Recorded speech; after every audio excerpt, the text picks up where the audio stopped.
All right. So, Rusty, how's it going? Not bad. Not bad. How's it really going? Better. That's always good, right? Been a long trip, but better. Yeah. Yeah.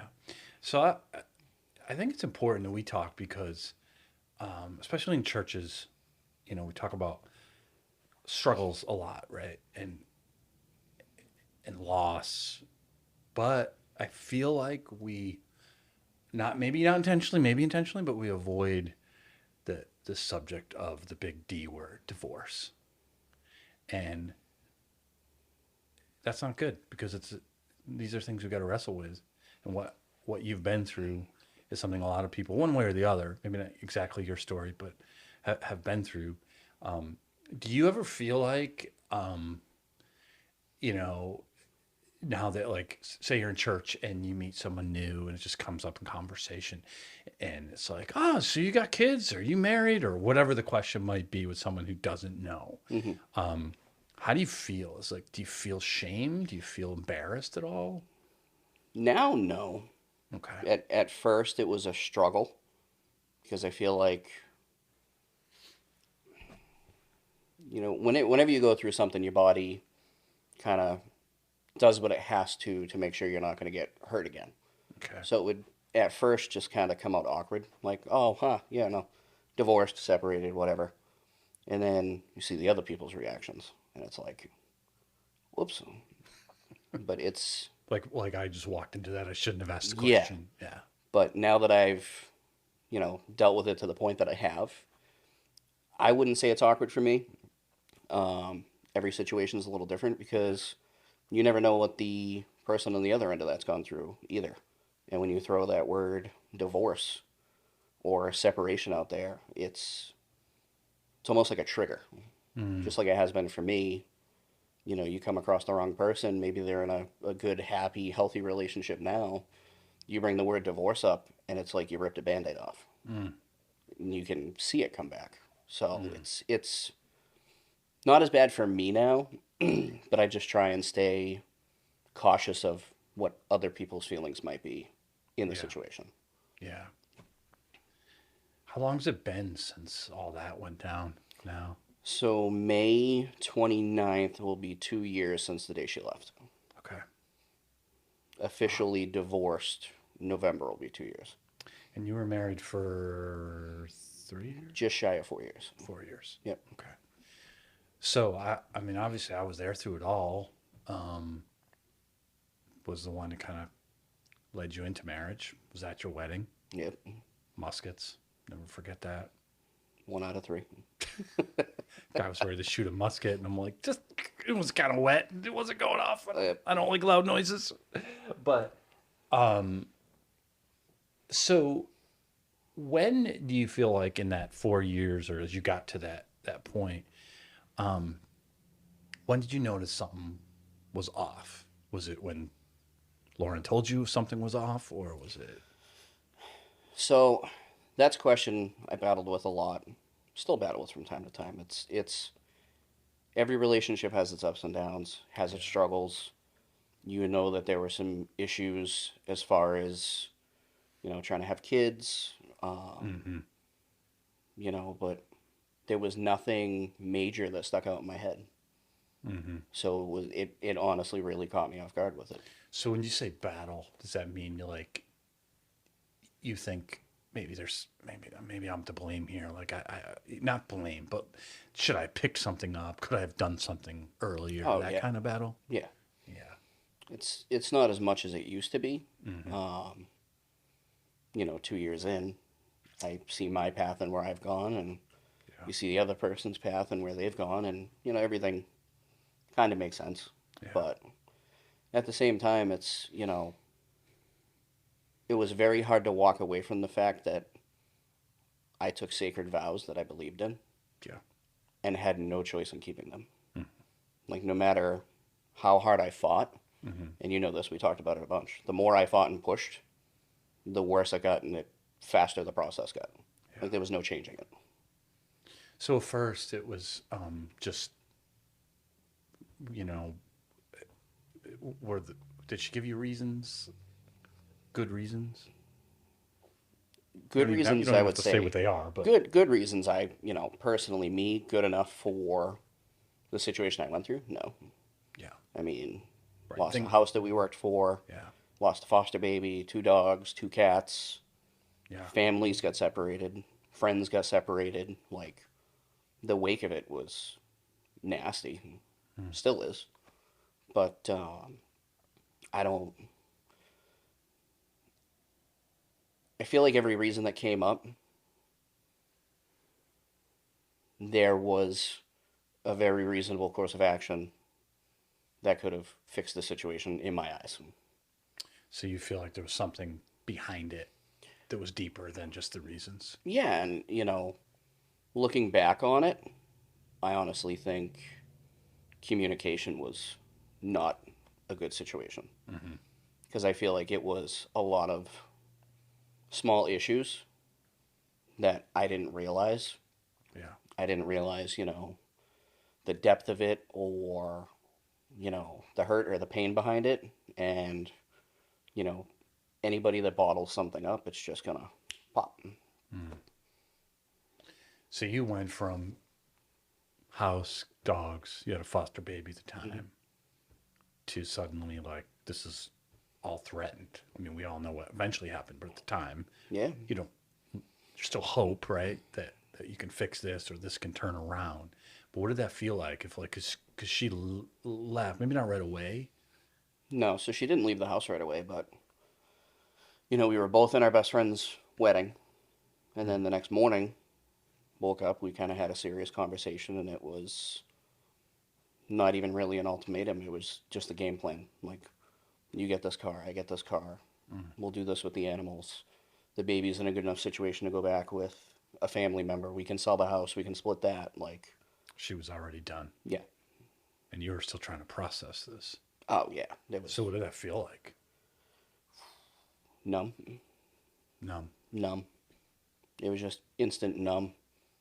A couple days to process it. Why do you think numb's the? Why do you think that was the case? I It's mean, hard to explain. yeah, Like, you didn't know she how was to my feel. wife. Yeah, Honestly, as much as everybody told me I should be angry at her, I wasn't. yeah. There was instant blame, instant regret, slight, you know, When you say yeah, blame, like blaming yourself. yeah, trying to blame yourself, trying to Yeah, figure it out. Like, it's, it was like a pinball machine, did you? except with 15 pinballs going at once. Yeah. Did you feel a little bit like stages of grief a little bit, not necessarily in order, but like denial and like bargaining, like we'll do anything kind Oh of thing. yeah, Yeah, because it and is I grief. would even say in order. Yeah, Like, part of some of the therapy that I went through, I found a book on the 5 stages of grief, yep. and You're it's like, I hit every single one of them. people don't always equate that, but any loss is is grief, whether someone's passed away or or not. It's a huge hole that's been put in your Yeah, life. you're mourning somebody that's not dead, Right, but you're also mourning somebody that you have to have constant interaction with right. because, I had to do some repairs on the house to sell it. It Yep. took a little while to get the foster baby situated, so it was almost like having a custody agreement, Yeah. and it was a lot to balance all at once. During that time when you just heard and you were feeling numb as you said it, what was your what was your faith like? Where was God and all that for you? At first, it was a lot of whys, Yeah. and wasn't. It's hard to say it because I have a friend group with a lot of non-believers. Yep. So, first reaction I get is well, how could your God do this? How could your God do that? And I'm like, that's not the whys that I'm asking. I'm not asking why me or, why the situation, because whether we agree with it or not, He's going to give us what we need when we need it. Yeah. He's going to put us through what we can handle. I don't know the reasons for that yet. I may Never completely know the reason for that yet. But my questions were, why didn't I do better? Why didn't I see this? Mm-hmm. You know, why didn't I communicate better? Why didn't I notice this? Mm. You know, why didn't I see signs? How can I fix it? And then when you realize that you can't fix it, why am I not good enough to fix it? Why am I, it was, in a sense, a lot of self blame. Mm. But I want to say it probably took me a good week before I picked up the Bible. Mm-hmm. Why do you think that is? I just think my mind was all over the place, to be honest with you. Mm-hmm. And I just remember coming home one night from work, still had the dogs and the cats in the house, took care of them. Started, getting a game plan together, working on the house. Mm-hmm. And I think I finally figured out what like true prayer is because I remember just sitting on the floor in the basement going, you know, what do I do? Mm. Like, how am I going to get through this? Yeah. It's some of my family background coming up to this. Not a lot of family left on my side. Most of the people that I had to turn to and confide in were on her side of the family. Yeah. So you're sitting there and you're like, how do you do this? Mm. How do you get through it? Like, sleep wasn't happening. Mm. Yeah. The first thing I did was get rid of every bottle of booze in the house. Yep. I was never a heavy drinker, but Right. But you were worried. I wasn't. Alcoholism runs in the family. Mm-hmm. Wasn't turning down that road. And it was, I just remember looking over, and one of the things that I saw in the basement in the pile of everything that we had, ironically enough, was our folders from when we did the marriage counseling with you. Yeah. And I was like, all right, I guess that's a sign if I've ever seen one. So I flipped open Isaiah. Mm. And Isaiah 40:31 has been scripture that's resonated with me my whole life. So I started there, and I want to say I read for probably an hour. Don't really remember what I read. Mm. Don't even know how much it was sinking in. Don't even know if it gave clarity, but that was the day that I texted you the next morning and I was like, hey, I know you know what's going on, but I think this is over. This is it. Mm. And that was, I think you went through some of the same why questions that I went through. Yeah. Yeah. When you're a pastor, it's like being a parent in a way. Not like you're my kid, but you're invested. This isn't a story that I heard that I'm like, you hear it all the time, even amongst Christians, and just like it's kind of you feel bad, but it doesn't really affect you. But when it's your people, I had baptized both of you, Yep. and led you through with those folders and the wedding and all that. So, yeah, I and even to the point of much smaller than you, but feel a little bit blame. What could I have done better? Like, did I prepare him enough? Did I follow through enough? Did I, all of that? Mm-hmm. That's what stinks about hard times, real hard times, is the Yeah. what ifs, right? Mm-hmm. Yeah. Because even the involvement in the church, it's not like, we went through the marriage counseling and then we were the couple that you see here and there and, oh, hey, how you been? Like, we were both involved in the church. Yeah. We were Yeah. heavily both in small groups. She helped out with the nursery and the children's stuff. And Mm. Yeah. So what you're praying, like you said, almost felt like it was for the first time, but I would say it was like where it becomes a desperation, oh, almost. 100%.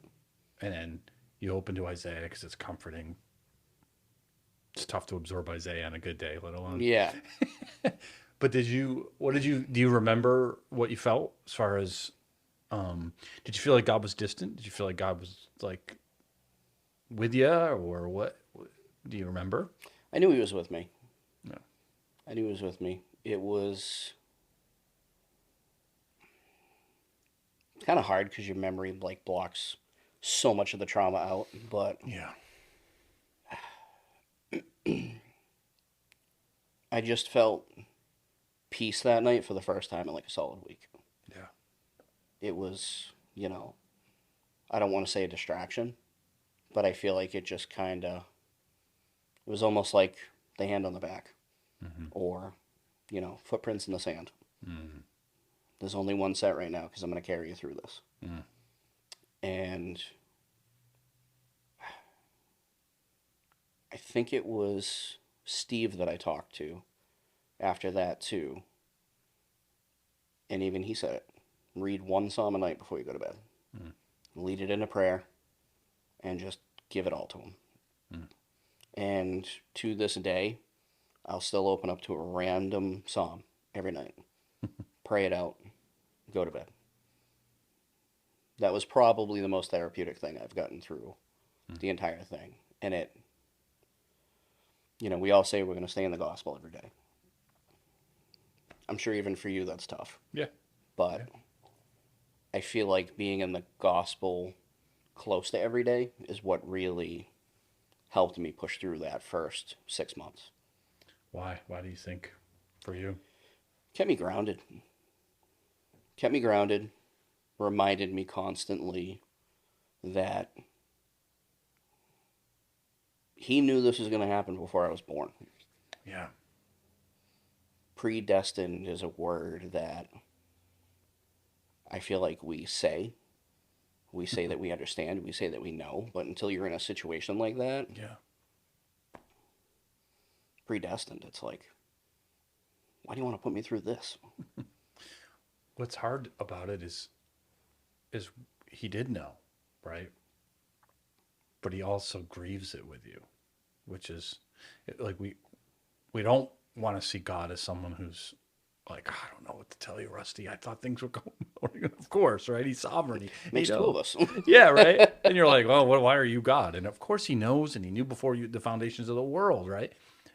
And yet, we also don't want to think of God, and I know you don't, but it's like a distant, like almost aloof to the emotions of it because he already knew, and he already knows what's your future, and he already knows the good that's going to come out of it and how you're going to be blessed. As hard as it, like you think, well, then he's just going to have perspective, like, oh, it'll be okay. But and he has that perspective, but he's also he grieves it with you like a father. Watching his son hurt like that grieves him. And that's what blows me away. Like it's impossible to truly grasp because I can grasp as having a son, having a daughter, but I don't know always what's good going to come out of it Yeah. because I'm human, and I don't know why it's happening. Right? I can grieve with them, but God can do both, and that's just it's just mind blowing, you know. So what in the days that followed, the divorce happened, sell the house. There must have been some bad days in the mix. Oh, yeah. There were some dark days in that. I remember when we finally got the house ready to go on market. I ended up living in one of my best friend's basements. He had a finished basement. They were nice enough to, give me some space for a couple of months before I could find an apartment and Yeah. move forward with that. And What was that like? You're in a that was basement. tough. You're in a basement. So not only are you in a basement, but you're in a basement of a loving home. Yeah. You're in a basement of a loving home with a strong marriage, two beautiful kids, Yeah. and you get to view it every day Yeah. from the outside in. So now, whether you realize it or not, you have a constant reminder of, oh, hey, could have been you. Mm. It was, dark, depressing. There were some happy days with it. It would come up out of the blue, out of nowhere. But the real struggle didn't kick in until I moved into my apartment in Douglas. Because now you're sitting there, not a lot of furniture. Had some friends, buy you some housewarming gifts, but, you go from this life where everything is set. Beautiful house, been there for 3 years, living room furniture, bedroom furniture. It was a home. Right. It wasn't just a house, it was a home. Right. And now you're sitting in a one-bedroom apartment, surrounded by boxes, TV on a folding table, sitting on a rocking chair because you haven't bought furniture yet. That's when the dark days set in. What's the feeling there? It was empty. It was just an empty, dark pit. Mm. And I forgot how many days in it was, but I remember it was kind of late. And I texted Pastor Bob. Mm. I was like, he'd mentioned a few times in passing in church, if you ever need to talk or you want to work through it, like, let me know. Reach out when you're ready. And I remember just messaging him, and I'm like, I need something. Because I don't know how to not be in a bad situation here. And those days were dark. Because that was, I felt like rock bottom for a while, but now it visually was rock bottom. Like you found a way to go deeper, deeper Yeah. down. Oh, there's a basement in this. Yeah. There's an elevator shaft. Found the service elevator, went down one more floor. Yeah. So, in those times, you continued to read the Psalms. Yeah. Continued to read the Psalms. That was right around Christmas. Because trying to put the timeline together. November, I moved into the apartment. I was able to go away for Thanksgiving, went and spent some time with some family in North Carolina. And That's right. came home. It was right around when we were getting into Advent season, so Advent helped a lot. Yeah. Obviously, you remember how much I just dove into volunteering at the church. Like, if I had a chance to not be home, I was at the church. Yeah. Right around the time when I found another small group, I ended up getting together with Gus Piazza in his small group, which I'm still in. Awesome. But I want to say just after Advent is when I started the 8-question series with Pastor Bob. I don't remember the title of it, but we worked through the book of James. Yeah. And that was some thorn bush stuff. Somewhat. How they reference, what's your thorn bush in your life? Oh, right. During Yep. it. But Sure. Yeah. I think that series through James is what really kind of said, hey, everything's going to be okay. Because it made me dig a little deeper into it. I had the guidance of Bob and Steve with that. But, that's when I guess everything biblically started to make sense. What do you mean? When you're in it, it's very hard to understand, hey, this is going to be okay. Yeah. Like, this is not the end of the world. Right. This was God's plan. It's not always going to be dark. It's not always going to feel empty. But it's a matter of what you do with it, how you focus your time, how you focus your energy, And through last summer, that series, small group, everything got easier. And I was coming to terms with it. And then in true Pastor Jamie style, a couple months ago, you hit me with forgiveness. And that was a portion of it that kind of brought the battle back for a little bit. Because I wasn't angry with her. As much as everybody wanted me to be angry with her, I wasn't angry with her. I probably prayed for her more than me. Right. But to forgive was tough.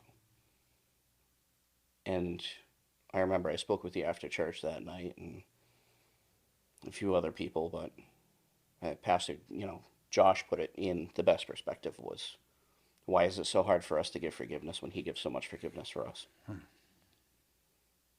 Yeah. And that was a very ugly, ugly cry night. But I was finally able to say that I forgive her. What does that mean for you, like personally? And I know what forgiveness means, but like because clearly I think that shows that it's legit to you, because it's one thing to say, yeah, I forgive someone, but to really lay that on the line, that's a whole different thing. So for you, what does that mean to just finally just say, I forgive her? I feel like the textbook answer would be, peace, Yeah. comfort with the situation, and it's not really peace. There's still bad days with it. You know what I mean? Yeah. It's. I think it was allowing me finally to understand that I wasn't completely at fault, Yeah. but at the same time, my idea of forgiveness for her, as far as, just to be able to put it out there to God, Mm. is hopefully that burden will help her learn to walk again. Mm. It's kind of hard to explain how it makes you feel, Yeah. where your head's at. It's, Do you feel like you've had that for you? Was it a kind of a one-time thing, or have you had to kind of say, no, forgive her like multiple times? oh, it's been a multiple time thing. Yeah. I think that's what people don't always understand is that, like, if you feel like you need to forgive someone again, that you never did forgive them. And that's not true. It's just that, like, the hurt is still there and you think of it and all of a sudden you're angry again and you need to forgive again, right? Yeah, and I wouldn't even say it's an angry thing, but Mm. you can't fully understand everything you're forgiving Mm. with the emotions of that moment. You know, like, I have my best friend's son's T-ball starting up again this year. Mm. And we went through a couple of birthday parties with, all your best friends and the kids over and everything. And it's, Raw. yeah. But that's another, I forgive you for this. Mm. Mm. Forgive you that I have to go through this. Yeah. Yeah. In those days back to like when you texted Pastor Bob and you were just really in that deep place, kind of depression. Um, what was your prayer life there? I mean, you read the Psalms. What was the prayer life? Was it Prayer distant? life, it was like not structured whatsoever, just random conversations with your best friend all day long. Mm. It's I think it was the first time I ever fully practiced when something hits you, give it up to him right away. Mm. And the most random stuff would happen too. Somebody would, I work in customer service, somebody would call up, oh, hey, how's it been? How's the wife? And they didn't know yet. Yeah. You work through the motions on the phone, you hang up the phone, and it's just, Yeah. it's like I know this isn't my fault. Just, Yeah. I'm anxious about it, or I'm depressed about it, or, don't let me be angry today. And then every night, hey, we made it through another one. Thanks. Did you ever like read a psalm that just wow, that's how I'm feeling? Yeah, I'm terrible at No, no, quoting no. scripture, Yeah, I'm not but asking you to remember. It's just I want to say it was like the 83rd Psalm mm. where it really dug into some of, the grief. Mm. And it's very odd how you can randomly open to a psalm and it's like it knew how your day went or it knew exactly how you're feeling. And it's, you know, I spent a lot of time crying, Mm. a lot of time laughing, and there's comfort in all of them. There's comfort in the Bible in general. But I feel like I didn't fully know the gospel Mm. until I got put into the trial. Mm. Like I was raised in a very Christian household with my grandmother. Yep. You know, digging through the marriage counseling with you. It's not like we did the basic Right. 8 or 10 steps. Like we Right. get gritty with it. Yeah. But you can read a manual for a car all you want, but until it breaks down, Mm-hmm. I really understand you this. got to put it into practice, basically. Right. And that was tough. Mm. How do you think you're different now?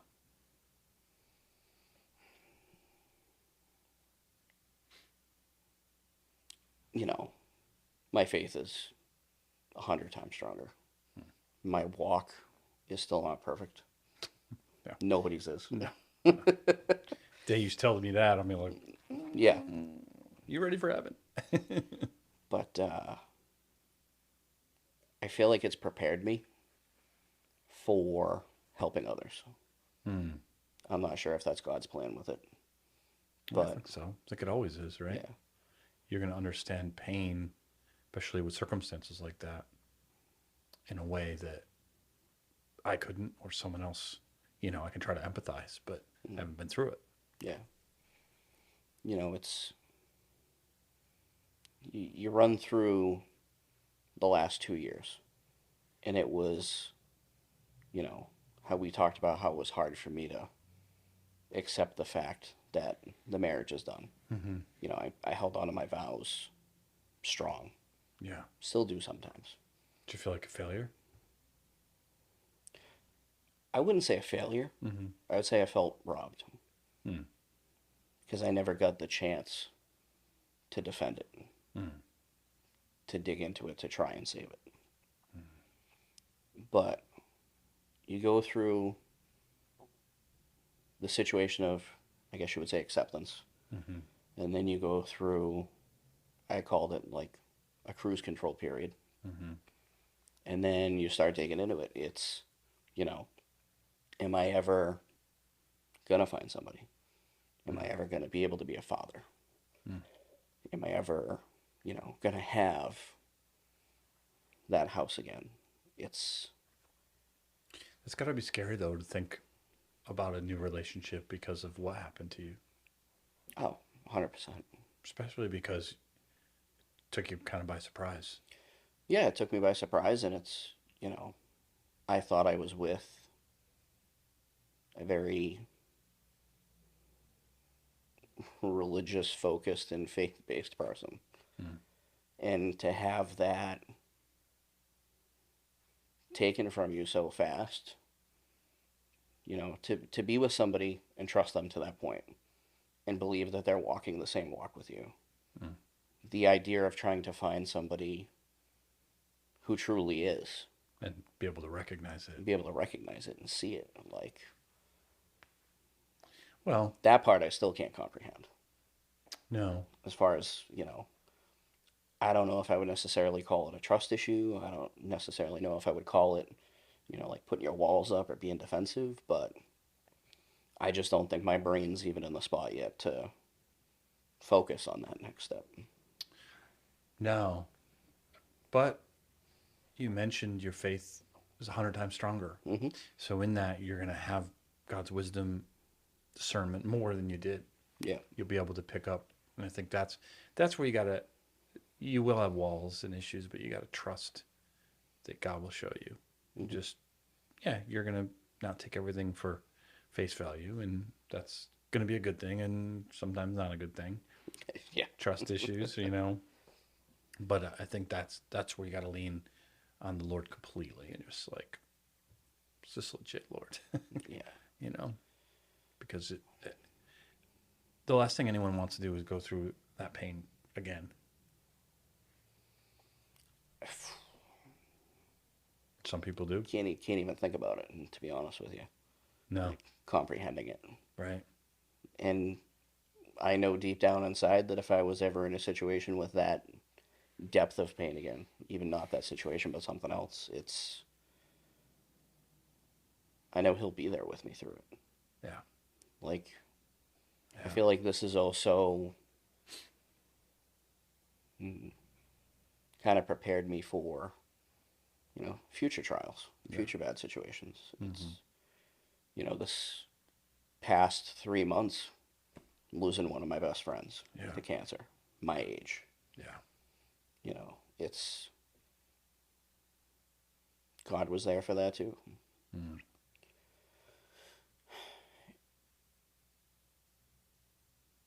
The best thing that I've thought of as far as moving forward with it, though, is God works in mysterious ways. Hmm. It could be single for a year, could be single for 5 more years. Hmm. I could never marry again. It's whatever His will is, but I know deep down inside it's going to happen when I least expect it. Mm. Kind of like the situation that I went through. But Could you imagine dealing with what you dealt with without faith? because I so don't, many people do. I don't think I'd be here. No, I mean on the planet Earth. Yeah, I don't know how I would have dealt with that pain without God. Yeah, it's amazing that you got rid of the alcohol, even though drinking was not a problem. Yep. But and you said because I noticed. I mean, and part of the regret perhaps was, that things got really busy for you both. And, the church was like, where are they? And it was like Yeah. definitely a distance. But it's like once you were dealing with this, you embraced, not just going to church, we all know, but being part of the faith community and surrounding yourself with people who are going to say the right things, whether you liked it or not, and give you the right counsel. You really turned into that when, man, you could have turned the opposite way. And that would have resulted in, like you said, some real dark stuff. Yeah. And it's not even something that I forced myself to do. Mm-mm. I was just pulled to the church. Yeah. God just had you. Yeah. And being in a church as gospel centered as this too, it's not just a place where you go to learn about God. Right. Like, this is family. Mm. Yeah. You got people who genuinely care about you. Yeah. And you need that. What um what kinds of things that meant a lot to you that people did for you, like during this? It's amazing what a home cooked meal will do. Yeah, It's amazing. especially suddenly being a single guy. Yep. But just praying with people, Hmm. to have somebody pray over you for a change where you've never really been in a deep situation to be prayed over. Hmm. It's amazing the peace that brings. Hmm. It's like you can feel it letting go a little bit more every single time. Hmm. Um, but it was also a lot of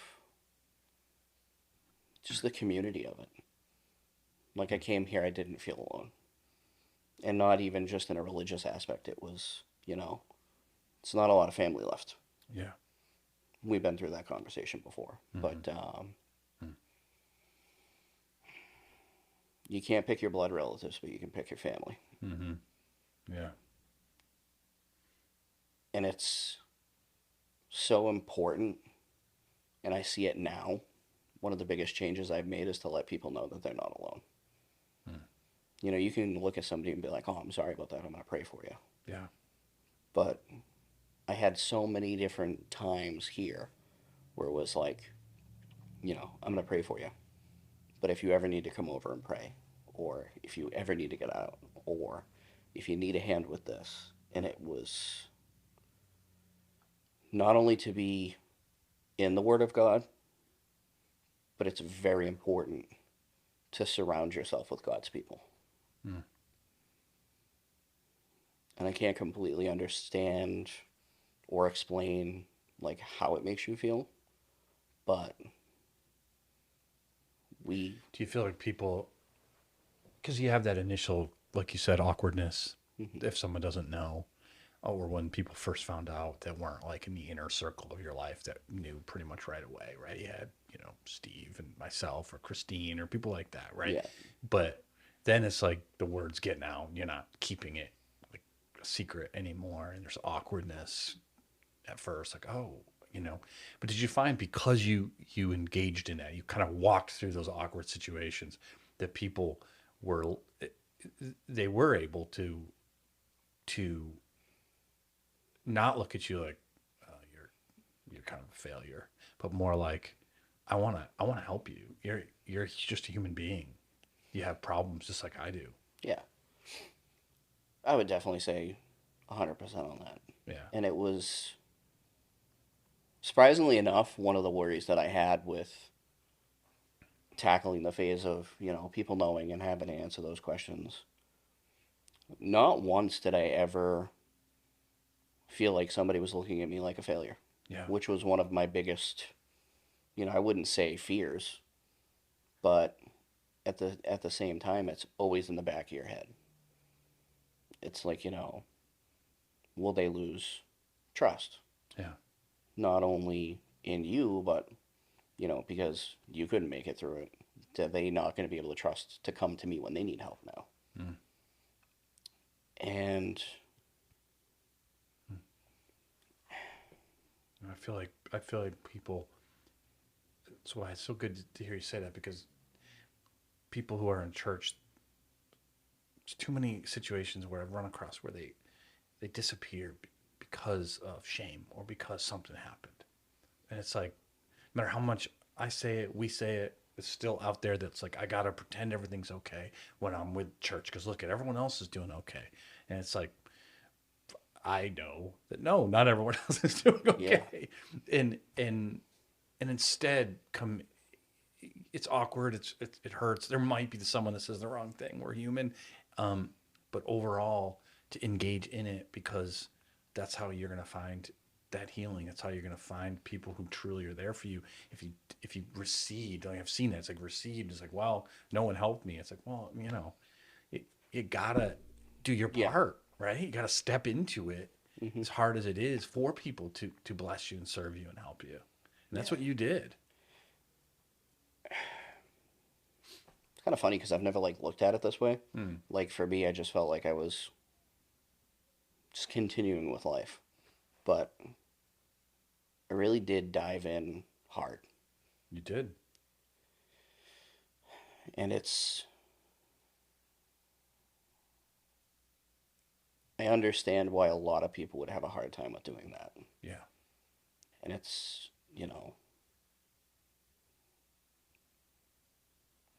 the hardest step of it all was just asking somebody for help. Mm, I having the few conversations with you, with Pastor Bob, even Darren, yeah. you know, the help and the support is there. Yep. But to finally be in the situation to accept the fact that, hey, I need it, Mm. that's a big step. Yeah, and it's the same thing as like what they'll tell like an alcoholic or someone with an addiction, Hmm. that that it just admitting you have a problem, but it's the same thing saying I need help. Yeah, It's humbling, but it's important because people can only help you so much if you're not willing to say I need help, and it's humbling. That's got to be very humbling to say I don't know what to do.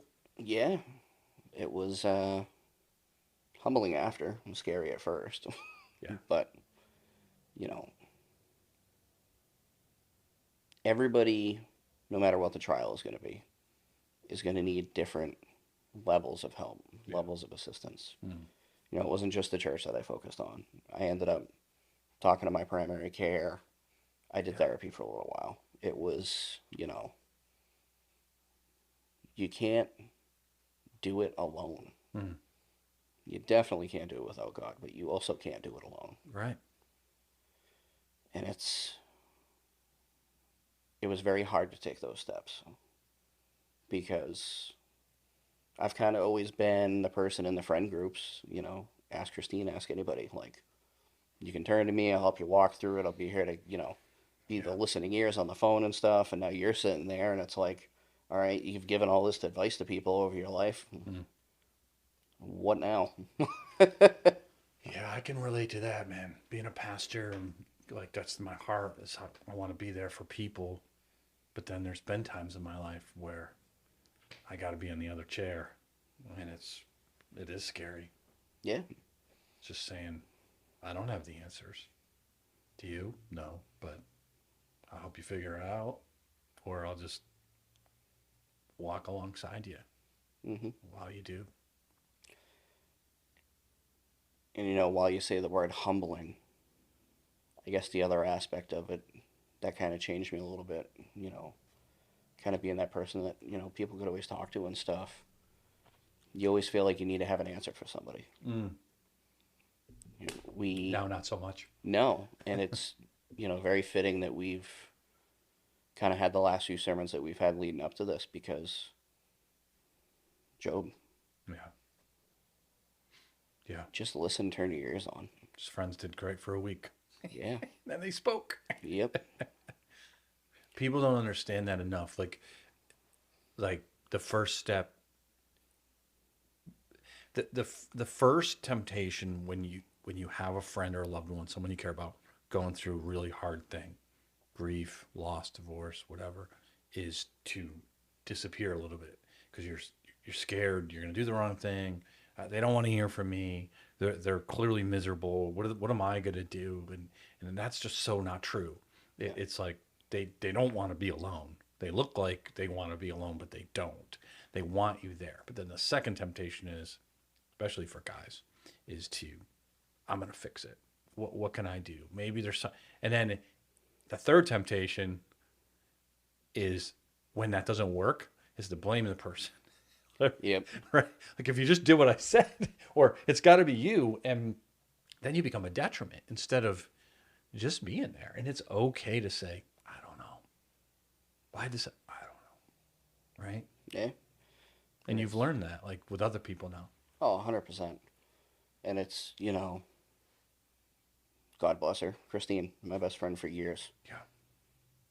Every day, if I didn't get a text message, I got a phone call. How was your day today? Mm. And it wasn't any, hey, do this, try that, fix this. It was just a check-in and a conversation. Mm. And having the few people that would do that, the random text I would get from you, Mm-hmm. like, it makes you feel so good in that situation. Yeah. You don't realize that it does, Yeah. but just to know, hey, thinking about you, Yeah. praying for you, hope you had a good day, Mm. hope tomorrow's better. That's all you need. Because the enemy's trying to do the opposite. You're a loser. Yeah. You're a failure. You should just, like, God doesn't, like, why would God care about you? Yeah. Clearly he doesn't. You're always going to be lonely. You're never going to have a chance to be a father. You're never going to succeed. It's a notebook full of it. Yeah. But to have the kindness come in for every 10 he throws at you, one, hey, how you doing? Or I hope you have a better day tomorrow. Yeah. Or, you're doing great. Yeah. Or hearing a sermon or reading your Yeah. Bible or whatever it is that God uses to remind you. Even, a podcast. Like driving to work, I got an hour-long commute. Gus introduced me to Ligonier. Mm-hmm. Half the time I didn't even realize what I was putting on. Just got to listen to it. It's Mm. And none of that happens if you don't take that step of courage. Yep. Yeah. Man. What advice would you give someone who is in your position, some sort? Not necessarily the exact story that you went through, but feels that loss and betrayal. One day at a time. Just keep with God's word, and one day at a time. You can't look at the past because it's over. You're not going to change it, no matter how hard you try. You can't look completely to the future because only one person knows what that's going to be. Right. And guess what? We're not changing that either. But just be in the moment. Be with God. Surround yourself with God's people. And just don't take anything for granted. It's hard in those moments to slow yourself down. But when you do, and you kind of start to fight through the feelings and the emotions and the anxiety and the stress and the pain, that's when you start to know it's going to be okay. It's not going to be okay tomorrow. It might not be okay in a year. Right. I'm at the situation now where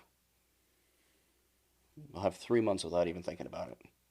Great, awesome times, good season. And then all of a sudden, out of the blue one day, you'll be somewhere you guys used to go together, you'll smell something, or, you know, thank goodness for social media, Snapchat memories and Facebook posts, and you wake up first thing in the morning and be like, why? Yeah. You want to look at this. I do not. You don't just have to accept what it is and accept that it happened, but you also have to accept and realize that it's never going to go away. Mm-hmm. It's always going to be there. It's a part of you now. It's a scar. Scar. It's a good way to put it. Might lighten, might forget about it for a while, but it's there. Yeah, it's there. It will go away someday, but not in this life. But the one thing I can say and I trust is it's there for a reason. Mm-hmm. I don't know why. I may never Have you had completely any understand. indication? Have you seen yet? I know it's still only a couple of years, so Not completely. yeah. No, it's, you know, Besides, obviously, your faith growing. faith has grown quite a bit. Do you find yourself saying, "All right, God, I want my faith to grow without such a dark trap"? Well, we don't have a choice in that. Yeah, I know. I always say that. God, You why know. can't I grow when times are good? And Yeah. he's like, "Well, that's on you." Yeah. I'm like, I know, but why not? You grow a little bit then, but these are You the do. times you grow a lot. Mm. And it's, you know, we've been through the conversations on how I helped my grandparents at home in hospice. Yeah. And it's, I feel like every time I get deeper and closer with God through these trials, I'm like, all right, we're here. This is a great relationship. Walk in the park. Then he'll be like, Another level. "Mm, next flight of stairs." But you're going up. Not Yeah. down. I hope it's going. It feels like it's going up. Yeah. But it hurts sometimes going up too. Hurts a lot. Yeah. Yeah. What would you say to someone who has a loved one that's going through it?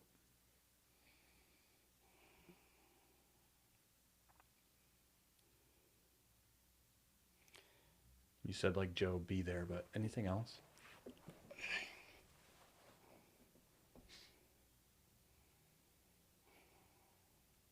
It's kind of a tough one. I've never, haven't really had a chance to look at it, you know, from the outside in as one of the helpers, but I wouldn't just say be there, but don't act different. Mm. Because I hate to say it, but the more people tried to not make something awkward, the more awkward it got. Yeah, that's Like- usually how it works. Like, obviously, you know, if you get invited to a wedding, Mm. it's going to be awkward. Mhm. Kids' birthday parties, Mm-hmm. it could be awkward. Yeah. You know, engagement parties, it could be awkward. And it was through the divorce, it was like just one of those after another, after another, after another. I feel like I went to like 2 or 3 engagement parties in the first 6 months. I ended up going to my best friend's wedding in Cancun within a year. I got 2 more wedding invitations on the fridge. It's What's the deal Don't- with engagement parties? So do we need to have an engagement party? Having a party that you're going to get married? Why not? It's a reason to celebrate. it is, it is. Do you bring someone a gift for an engagement party? I mean, I don't. Yeah, I wouldn't either. Yeah. Like, I want to see the vows before I give you a gift. Yeah, Yeah, but it's like you said, it's painful for you, and then it could be awkward for other people. Like, wedding, huh? But you just like, just be you. yeah. The world's gonna turn. Yeah. Don't change it. Just be you. Be authentic. Mm. Because whether people realize it or not, like I can obviously tell when you guys are walking on eggshells Yeah. around me, and that pushes you back, Right. whether you realize it or not. Like, and I went through that phase too, where it's, you know, there'd be a party with a group of friends. Now I'm gonna hang back Mm. because you just It's not really you don't want to feel the pain or anything. It's like, well, that was awkward as all get out last time. Yeah. I'm just gonna stay home. Yeah. Like, the feeling of inclusion is not just being there, but it's Have you we're found? we're friends for a reason. Yeah. Don't change that. Have you found over time though? It's like do it a couple times. It Oh yeah, they're just like, well, it's like ripping a Band-Aid off. yeah, I just gotta walk through it. Yeah, Everyone's like, all right, we're good. it was a little awkward with the first few. Yeah, Going to the bathroom to randomly cry at a 2-year-old's birthday party, but not their fault. I cry at every 2-year-old's birthday party I go to, You have to. You have but to. not for the same reasons. There's, Oh, yeah. there's nothing more emotional than a cake smash. Just do a pinata. Take your aggressions out on the pinata. Yeah. That's for the kids, Rusty. Crash. That might turn into a domestic. But, All the kids will like it. The candy will be everywhere. It'd be great. but then you're eating all the candy afterwards. Yeah. So what are you hoping now? Like when you like you said, don't think too much about the future, but you're in a good enough place. Do you think about it? What do you pray about? What are you hoping for? I pray that it's out there for me still. Yeah. Have that chance to be a father. Mm-hmm. Good, loving husband. But I also just pray that what I've gone through, even if it's not for my own personal, I don't want to say personal gain, but, I hope in one way or another, if it doesn't help me, I can help somebody else with it. Mm. Well, it's amazing when you were describing what to do, when you were describing, when I asked you what advice would you give to someone in your position, you were just the one day at a time, to not look back, can't change it. All of that you were saying. I was thinking to myself, this could be advice to anybody in any trial. Oh, 100%. And so you'll be able to have compassion in a way that nobody else can when it's that specific situation. Mm. But that same counsel can be used for someone who's lost someone they love, or failed at something, dropped out of school, or whatever it is. That's the kind of counsel that it's the same thing. Like, you can't go back, you can't change it. Don't get too scared about the future. One day, all of that, you have and will be used by God in this. Who wants to listen to some young pup that doesn't know anything about life? Yeah. Someone who has the scars. That's who you want to listen to. Like, well, tell me how you got through it, because I don't know. Not the war story that I wanted, but no, there's no war stories you want. It's every level of a trial is going to be different. Every situation is going to be different. Every pain is going to be different. Every depression is going to be different. But it all comes down to the same thing. You can't do it without God. Yeah. You can't do it without Christ. You can't do it without the cross. That through this whole situation, to walk into the worship center every time I do and see that cross above the stage, it's always meant something, and it's always been a symbol. Yeah. But now I almost feel like, not that I've earned some of the blood that was spilled on that cross, but I understand it. On a different level. Yeah. I don't know why, but it was interesting when I first started going through the divorce. I don't think I took communion for the first 2 months. And it wasn't in the situation of, having something against a brother or sister or anything like that, but I just felt like I didn't deserve it. And it's very interesting, the emotions that you go through, because, you finally start to comprehend what's going on and sorting stuff out. And I remember just sitting in church, and I'm like, why haven't I taken communion in 2 months? Like, he did this for us, to be here for us, with us, to hold our hands, to bring us to paradise. Like, I have to trust in that. You were thinking that you didn't measure up somehow in those 2 months, you think? Yeah. I failed you, I blew it, whatever. I guess that's pretty accurate. The opposite of what we should be feeling, right? But that's Yeah. human. Should be You know, feeling just like, yeah, I did blow it, but you didn't. That's why I'm taking communion. yeah. Yeah. But you're not alone in that. I think that's a big struggle for a lot of people. I'm a failure. I didn't measure up. It's like I don't know where they learn that, where we learn that from the enemy's voice or bad teaching somewhere along the line. But it's just the opposite. It's like the more you realize you don't measure up, the better off communion is because it reminds you, no, but he did. Yeah, man. You know, it takes trials to like you said, gets to realize that on a level that someone everything's going perfect just doesn't get. Not their fault. No. I'm kind of glad for them. Sometimes jealous, but You know, you asked me earlier, you know, like what did it feel like or what did I feel that first day? yeah, It's like if you could imagine driving down the highway at 75, everything's perfect, everything's great. And then just opening the door and jumping out. That was that day. yeah. Can't breathe, pain. Hmm. Yeah. And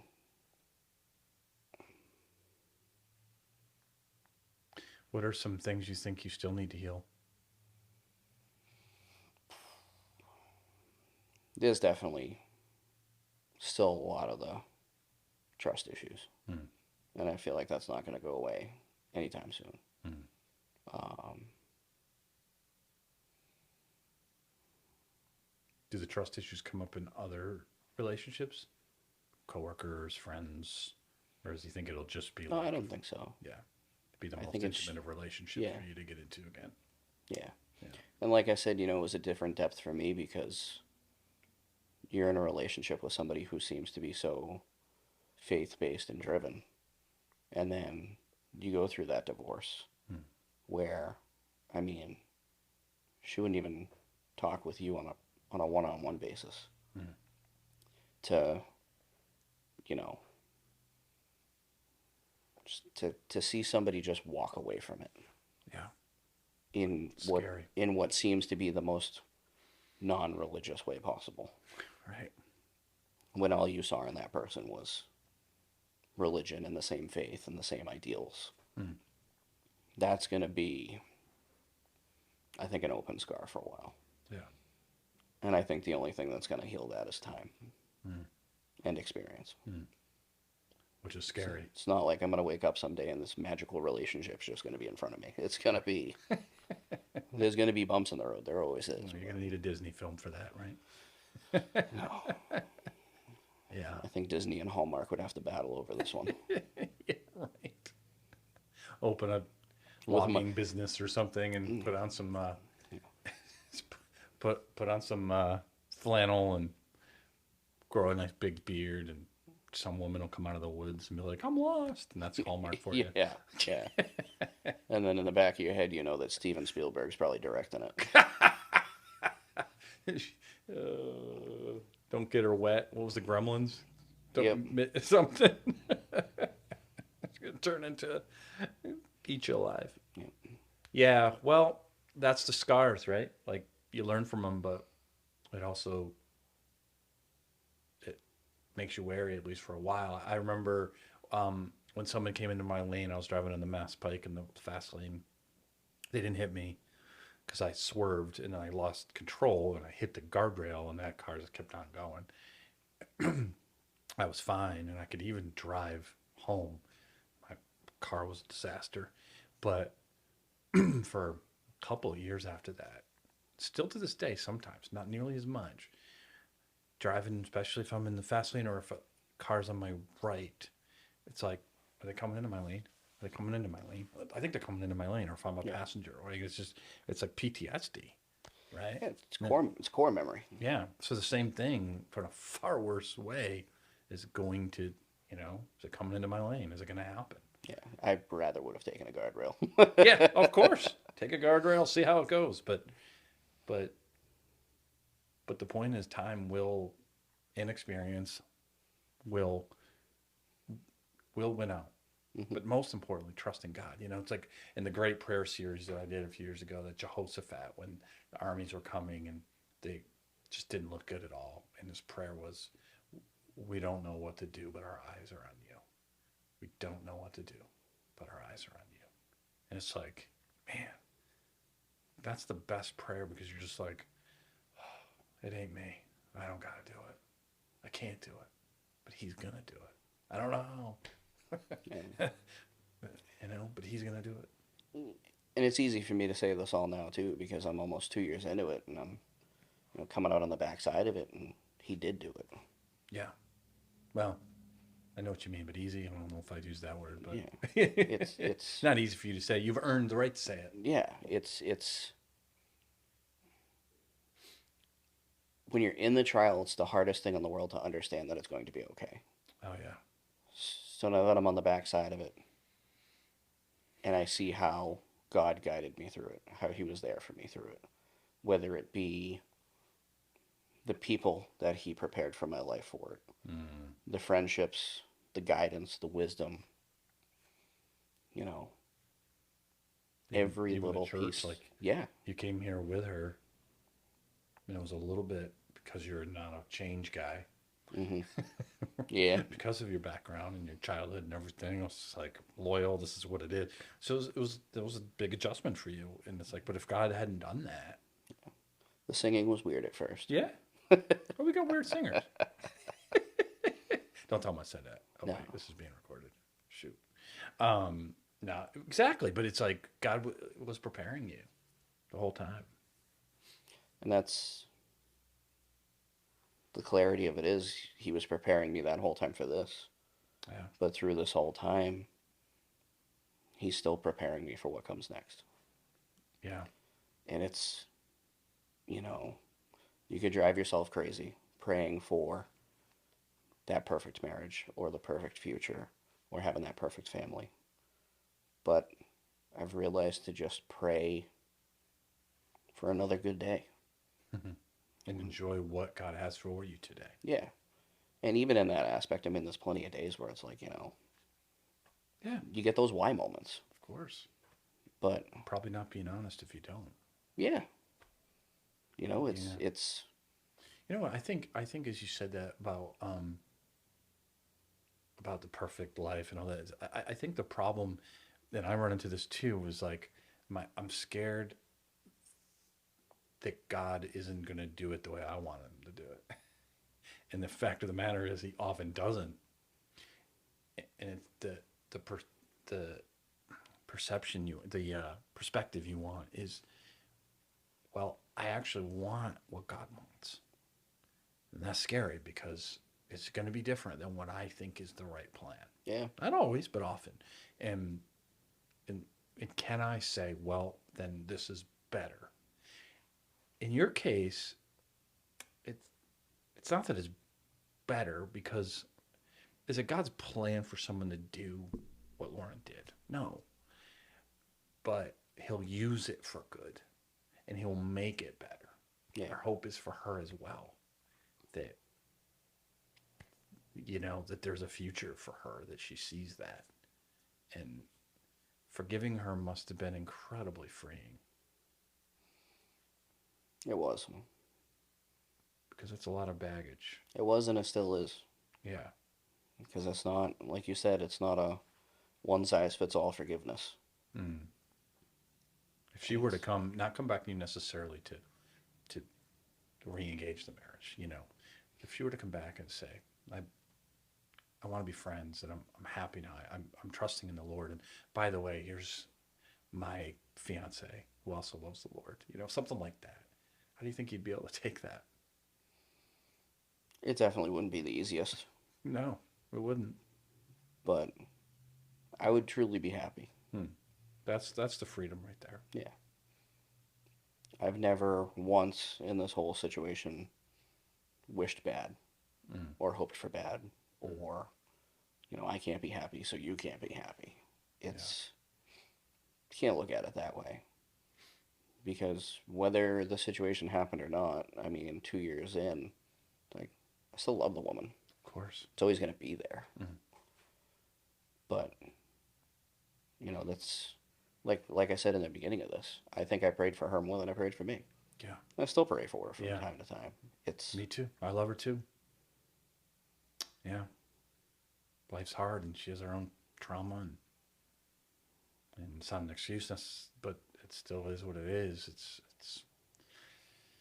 you want God to work in that. yeah, Yeah. That's a tough part of our relationship. I tell people all the time. Every other issue in your life you can work on, but sometimes if the other person can't, you there's nothing you can do. Like you said, I didn't have a chance to defend my vows because, well, it takes two to do that. yeah. And it was, that's kind of a robbed feeling. Yeah. It's kind of like, I know you and the elders tried reaching out Mm-hmm. repeatedly. Mm-hmm. And I know that, it's not on the same level, but, I wasn't the only one in the situation that went through this either. Right. You know, I went through it. Close friends went through it. Mm-hmm. Small group went through it. Mm-hmm. You went through it. Mm-hmm. It's the ripple effect was huge. Yeah. It always is. But, and this is corny as ever. I forgot what podcast I heard it in. It doesn't matter where the ripples hit, but the water will always even out. Mm. And it took a while, Yeah. but we're here. Yeah. Well, I'm glad that your perspective is helping other people. Because I think serving and not constantly looking inward is huge for someone who's going through a trial. Yeah, Because if you look inside too much, it's going to get dark quick, real fast. real fast. Real fast. So to say, I'm going to help someone else, even if I'm in pain like that, that's real therapeutic. And that's, you don't know to what extent that's going to be. Mm-hmm. You don't know what situations it's going to be needed in, but and I hope nobody ever goes through what I went through. But they will. They will. Mm. I mean, Yeah, people in our church right now going through. there are. And Yeah. it's, unfortunately, devil's waiting everywhere. Oh yeah. Everywhere. Well, it's like we talked about as we're filming this last week, just how temptation works. It's our own evil desire that we think, I'm not going to trust God. I'm going to go get what I want. Man, just like you said, the ripple effects of those decisions. We all do them. So it's just some ripple effects are bigger than others, depending on more catastrophic. It's just trust God. Put your eyes on Him. Man, that's easier said than done sometimes. Yeah, because, we always say we trust God, and we do trust God. I don't doubt anybody's trusting God, but we have to trust in God, but we also have to trust in God's plan. Mm. And that's where it gets That's part of trusting messy. God. Yeah. Yeah. That's where it gets messy. It's wicked easy to trust God when you're in a good season and everything's going smooth and everything's going great. Yeah. But when, your path in life is on the easy road and then He makes you take the fork in the road, that's when it gets tough. Well, I appreciate you coming on and telling your story and praying that God will continue, because I know He already has, but continue to not only heal you, but use you for, like you said, other people. It's just, He's got big plans for you. I'm looking forward to seeing it. I'm looking forward to seeing it too. Yeah. All right, man. Appreciate it.